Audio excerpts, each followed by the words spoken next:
사실 이제 5차 경기 부양책 사인을 받고 이제 뭐 이렇게 집행이 되고 있는 과정이잖아요. 네네. 그래서 여러 가지 이제 질문도 많고 궁금한 사항들이 많을 것 같아요. 네네. 먼저 이 600불 누가 받고 누가 못 받는가, 네네. 뭐 이런 것들이 이제 너무 궁금할 것 같아요. 네네. 이미 받으신 분도 있더라고요. 아, 네. 그럼요. 네. 네. 어떻게 되는 건가요? 네. 제가 우선 네네. 좀 설명을 조금 드릴게요. 네. 이게 부양책이라는 게 이제 뭐 하원의원, 상원의원의 통과를 통해서 일반적으로 하원의원, 상원의원 통과를 통하고 그다음에 대통령이 서명을 하면서 법안으로 완성이 되잖아요. 그렇죠. 근데 법안으로 완성이 된다고 바로 적용이 되지는 않으세요. 그래서 각 법안에 맞춰서 집행을 해나가고 가이드라인을 제공을 하는 이제 정부 기관들이 또 있으세요. 예를 네. 들어서 실업수당 같은 경우는 노동청, DOL, Department of Labor에서 가이드라인을 내놓으면 주 노동청, TWC에서 또 집행을 해나가는 시스템이에요. 그래서 아직은 저희가 가이드라인이 나오고 있는 과정이세요. 그래서 어떤 질문들은 제가 답해드릴 수도 있지만 어떤 질문들은 사실 정확한 답이 안 나온 경우도 많아요. 그래서 그런 부분 참조하시면서 오늘 들으셨으면 좋겠어요. 아, 그렇군요. 사실은 모든 답을 다 듣고 싶은데 청취자 입장에서는 그런데 아직까지도 가이드라인이 완전히 다 나온 것은 아니다. 네네. 일부 나왔고 일부는 아직 진행 중인 것들이 있는 거죠. 네네.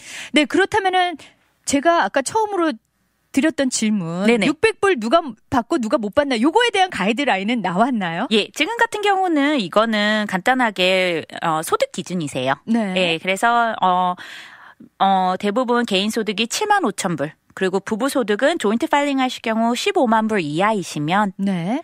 각자 600불씩 받아가실 수가 있습니다. 그리고 자격이 또한 17세 이하의 자녀들 또한 600불씩 추가로 받아가실 수가 있습니다.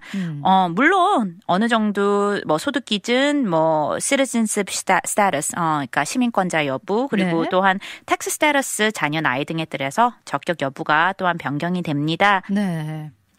그러면은 요게 이제 사실은 7만 5천 불 개인 소득이 7만 5천 불 이하이신 분들, 또 부부 소득일 경우에는 합쳐서 15만 불 이하인 경우, 그리고 17세 이하 자녀들에게 주어지는 거잖아요. 네네. 그러면은 요게 이제 7만 5천 불 이상이면 사실 약간 좀 지급 계약 되는 게 약간씩 좀 달라진다는 얘기인 거죠? 네네, 맞으세요. 그래서 이제 만약에 그 7만 5천 불 이하이시면 풀 어마운트를 받으실 수 있으세요. 그래서 600불을 다 받으실 수 있으시고요.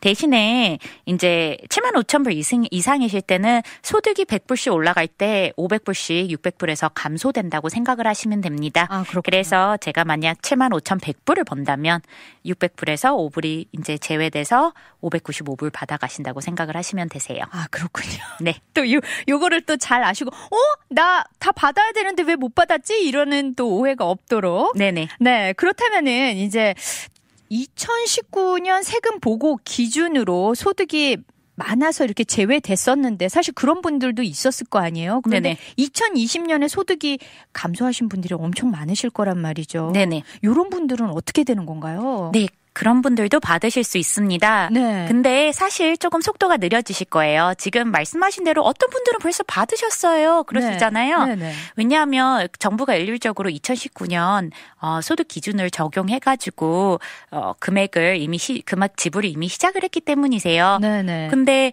저희가 간단하게 원리를 적용을 하면 2019년의 정보는 정부에서 알고 있지만 2020년의 정보는 아직 세금 보고 시즌이 안 됐기 때문에 사실 정부에서 몰라요. 아, 그렇네요. 예. 그렇다고 정말 간단한 원리세요. 그래서 2020년에 파일링이 들어가시면서 아마 받으실 수 있는 가능성이 높으시고요. 만약 그때 정확하게 내가 이거를 표기를 해야겠다라는 생각이 드시면은 Recovery Rebate Credit이라고 2020년 텍스 리턴 때 신청을 하시면 이 금액이 적용이 되십니다. 그래서 조금 2019년 이제 이미 퀄리파이가 되신 분들은 간단하시지만 2020년부터 퀄리파이 되신 분들은 조금 기다리셔야 되실 거세요. 아, 그렇네요. 그래서 어떻게 보면 그 2020년도에 어려워지신 분들은 조금 더 속타는 마음이 있을 건데 그래도 조금 더 기다리시고 파일링이 될 때까지 네. 퀄리파이 될 때까지 좀 기다리시는 그 시간이 좀 필요한 것 같네요. 네네. 그러면은 근데 이런 얘기가 종종 있더라고요. 사실 네. 그 1차 처음에 그 네. 1,200불씩 주셨잖아요. 네네. 나라에서 받았는데 네. 요걸 아직 못 받은 분도 있단 말이죠. 네네. 네, 요런 분들은 어떻게 해야 되나요? 네, 우선은 IRS 측에서 현재 Get My Payment라는 웹사이트를 열었습니다. 네. 이게 종종 다운이 되세요. 아, 네. 폭주하니까 그런가요? 네. 그래가지고 지금 사실 이번 경기 부양책이 승인되고 바로 후에는 이 IRS 웹사이트가 다운이 되긴 했었어요. 그랬군요. 근데 현재는 다시 정상적으로 운영이 되고 있는데요. 지금 제가 만약에 그 라디오 측에서 이 정보 올려줄 수 있으면 감사하고요. 네. www.irs.gov/coronavirus/Get My Payment로 들어가시면 본인의 정보를 집어넣으시고 지금 네. 내가 페이먼트가 어디인지 확인하실 수가 있습니다. 그래서 그렇게 우선 확인하는 방법을 추천드리고요. 네. 그리고도 그거를 통해서도 도저히 정보를 받을 수가 없어요. 네네. 라시면 아까 제가 전에 말씀드린 대로 2020년 텍스 보고를 할 때 이 네. 리커버리 크레딧을 반드시 표기를 하셔서 요청하시기를 추천드립니다. 아, 그렇군요. 그렇다면은 아직 못 받은 사람이 해야 할 일이 있는 건지, 그리고 아직 1차도 못 받은 사람도 좀 전에 말씀하셨지만, 그, 리커버리 리베이트 크레딧, 요걸 요청하면 되는 건지, 요런 분들의 그 다음 절차는 어떻게 되는 건가요? 네, 우선은 제가 말씀드린 대로 IRS 웹사이트 가서 확인하실 것 같고요. 네. 그리고 2020년 세금 보고 때 하시는 게 가장 아마 빠르게 받으실 수 있을 거라고 생각이 듭니다. 왠지 그 어느 때보다도 세금 보고들을 빨리 서두르셔서 하실 것 같다라는 생각이 네, 들기는 하네요. 그렇죠? 예, 해서 몇몇 대형 이제 세금 보고 같은 경우는 이 부분에 대해서 미리 크레딧을 주기도 해요. 아, 그래서 그렇군요. 예, H&R 블록이나 이런 데는 이미 그런 내용들을 공지한 걸로 알고 있습니다. 아, 그렇군요. 저희가 이제 그동안에 몇 번 사실 이런 그 경기 부양책에 대해서 소개를 하고 이야기를 들으면서 청취자분들이 여러 가지 질문을 좀 올려주셨던 것들을 모아놨던 게 있어요. 네네. 변호사님. 네. 그래서 이제 그 청취자 질문을 제가 좀 드려볼게요. 네네. 1차 때 받은 계좌번호를 남편이 클로즈했습니다. 이런 경우는 어떻게 해야 하나요? 라고 하셨어요. 네네. 네, 이런 경우 어떻게 되나요? 다시 열면 되나요? 사실 은행에서 그거는 안 해주실 가능성이 크세요. 같은 계좌번호를 제공을 해줄 가능성은 적으세요. 그래서 그리고 또 불행히도 IRS의 이 Get My Payment 웹사이트에 가시면 은행 계좌번호는 바꾸실 수가 없으세요. 아, 진짜요? 예, 이게 아무래도 IRS 입장에서도 사기가 흔하게 일어날 수 있는 부분이다 보니 네네. 예, 이런 부분을 교정을 못하게 해놨어요. 아, 그렇군요. 그래서 사실 조금 불편하시겠지만 가장 좋은 방법은 체크를 기다리시거나 왜냐하면 일반적으로 은행 어카운트가 클로즈가 되시면 네. 체크로 날라와요. 바운스가 되면서. 네네. 그래서 하시거나 아니면 2020년 텍스 때 네. 크레딧을 클레임하시는 방법으로 처리를 하셔야 될 것 같아요. 아, 그렇군요. 네. 혹시 뭐 데뷔카드나 이런 걸로도 올 수 있나요? 예전에 보니까 그걸로 받으신 분들도 있더라고요. 네. 만약에 데뷔카드가 있으시면 거기로 갑니다. 아, 그래요? 그렇군요. 그렇지만 뭐 책이나 데뷔카드로 안 오면 나중에 또 텍스 보고 때, 나중에 2020년도 텍스 보고 할 때 해야 할 일들이 너무 많아지는 것 같아요. 네. 사실 근데 어쩔 수 없는 캐치얼이 있는 것 같아요. 네, 정부 네. 입장에서도 사실 안전이 가장 예. 우선이니까요. 예, 그렇죠? 예, 예. 그렇군요. 그렇다면은 이제 두 번째 질문 드려볼게요. 1차 때는 이런 분들 많을 것 같아요. 아이가 소셜 번호가 없어서 받지 못했습니다. 그런데 최근 아이에게 소셜 번호가 생겼어요. 이 경우 600불을 더 받을 수 있나요? 라고 질문 오셨어요. 네. 이 질문이 사실 조금은 출기하세요. 왜냐하면은 아이가 소셜을 받지 못했던 이유가 정확하게 나와 있지 않아서 네. 예, 제가 왜 못 받았는지를 정확히 모르겠는데 사실 이번 2창 부양책이 이번 부양책이 그 전에 CARES Act랑의 가장 큰 차이점 중 하나가 믹스 스테이터스 패밀리한테도 지급이 되세요. 그리고 이 믹스 스테이터스 패밀리가 1차 때 못 받았던 것도 이번에 받으실 수가 있습니다. 그래서 조금 이 부분에 관심 많으신 분들이 많으실 건데요. 네네. 자, 우선은 믹스 스테이터스 패밀리가 뭔지를 다들 모르세요. 저도 몰라요. 네, 저도 모르겠어요, 사실은. 왜냐하면 이 경기 부양책에 대해서 그렇게 클리어하게 설명이 있지는 않으세요. 네. 현재 나와 있는 설명은 가족 중 한 명이 최소한의 미시민권자나 영주권자였지만 다른 배우자분이 불법이시거나 다른 자녀자분이 불법이신 분.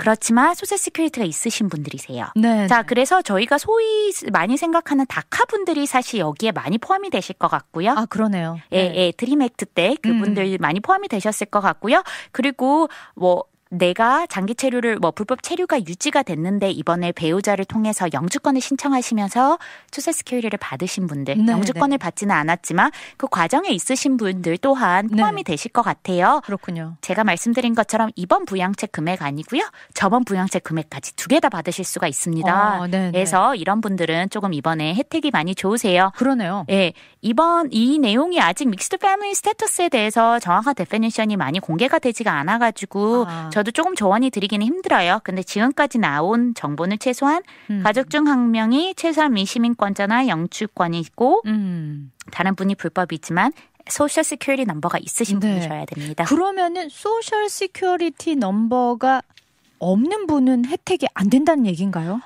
소셜 시큐리티 분이 있으시거나 하면 ITIN도 포함이 될 거라는 얘기가 있어요. 사실은 ITIN이라 해가지고 이제 많은 분들이 소셜 시큐리티 번호는 아니지만 텍스 번호가 갖고 계신 분들이 계세요. 그래서 그분들까지 포함을 한다라는 내용이 있는데 사실 이 정의는 조금 더 정확하게 나와야지 조언을 드릴 수 있을 것 같아요. 근데 이 부분이 나와서 확정이 되면 많은 분들이 좀 이렇게 안도를 하실 것 같다라는 생각이 들어요. 보통 보면 이렇게 불법이시거나 이런 분들이 사실 더 생활적으로는 어려우신 분들이 많잖아요. 네네. 그런 면에서 볼 때 많이 혜택이 가지 않을까라는 좀 희소식이기도 하네요. 네네. 그렇군요. 그다음에요. 또 세 번째 질문이 있습니다. 이거에 관한 질문들이 정말 많은 것 같아요. 변호사님. 2020년에 또 이 2020년 베이비들이 있을 텐데 새로 태어난 아기는 1차와 2차 현금을 다 받을 수 있는 건지 이게 또 궁금하신 분들이 있더라고요. 네. 어떻게 되나요? 받을 수 있습니다. 그렇군요. 받을 수 있습니다. 왜냐하면 이거는 엄격하게는 텍스 크레딧이세요.